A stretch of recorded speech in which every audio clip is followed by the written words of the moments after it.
અમારા તમામ દર્શકોના હૃદયમાં બિરાજિત એવા ઈશ્વરીય તત્વને અક્ષય મીઠાણીના હૃદયથી વંદન. એક કવિ કાગળ અને પેન લઈને બેસે છે અને વિચાર કરે છે કે મારે ગુરુ ઉપર કંઈક લખવું છે. એટલે કાગળ અને પેન લઈને બેઠા અને વિચાર કરે છે કે ગુરુ ઉપર કંઈક લખવું છે, પણ ગુરુની સરખામણી કોની સાથે કરું? એટલે કવિને વિચાર આવે છે કે ગુરુની સરખામણી હું સૂર્ય સાથે કરું. સૂર્ય જેવું તેજ હોય છે ગુરુનું. અને હજી જેવા લખવા જાય ને ત્યાં વિચાર આવે છે કે સૂર્ય જેવું તેજ હોય છે, પણ સૂર્યનો તાપ છે ને એ ક્યારેક માણસને દજાડી દે છે. ગુરુ ક્યારે શિષ્યને દજાડતા નથી, એને બાળતા નથી. એટલે વળી પાછો વિચાર આવે તો ગુરુની સરખામણી કોની સાથે કરું?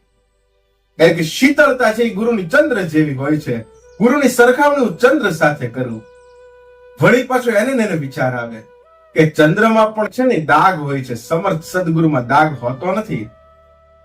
અને છેલ્લે કવિ કાગળ અને પેન લઈ અને બેસે છે અને લખે છે કે સંતોનો સ્વભાવ છે કેવો, જનેતાની ગોદના જેવો.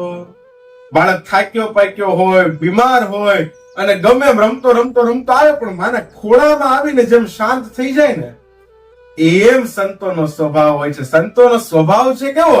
તો કે જનેતાની ગોદના જેવો. એના સાનિધ્યમાં જઈએ ને સમર્થ સદગુરુના, ત્યાં આપણને શાંતિ મળી જતી હોય છે, શીતળતા મળી જતી હોય છે. એટલે કહે છે કે સંતોનો સ્વભાવ છે કેવો, જનેતાની ગોદના જેવો. પણ એક ડગલું મેં આગળ બાળ્યા જનનીથી જગ સંત. હવે કવિ કહે છે કે માં કરતા પણ જગસંતને મેં એક ડગલું આગળ બાળ્યા. તો કે શું કામ? તો કે માં સુડાવે ને સંત જગાડે, ઈ ભેળવી દે ભગવંત. સંતોનો સ્વભાવ છે કેવો, જનેતાની ગોદના જેવો.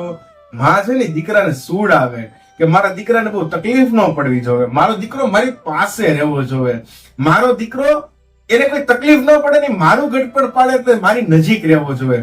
પણ સમર્થ સદગુરુ છે ને એને ભગવાન સાથે ભેળવી દેતા હોય છે, ભગવાન જેવા કરી દેતા હોય છે. એટલે દરેક મા બાપને મારી એટલી વિનંતી કે તમારા સંતાનોને જીતા પહેલા સંપત્તિ આપો કે ના આપો, પણ એક સમર્થ સદગુરુનું સાનિધ્ય અવશ્ય આપજો. જો એ હશે ને તો એને જીવનમાં ક્યારેય વાંધો નહીં આવે. બસ આ જ વિચાર સાથે અક્ષય મીઠાણીના જય સિયારામ.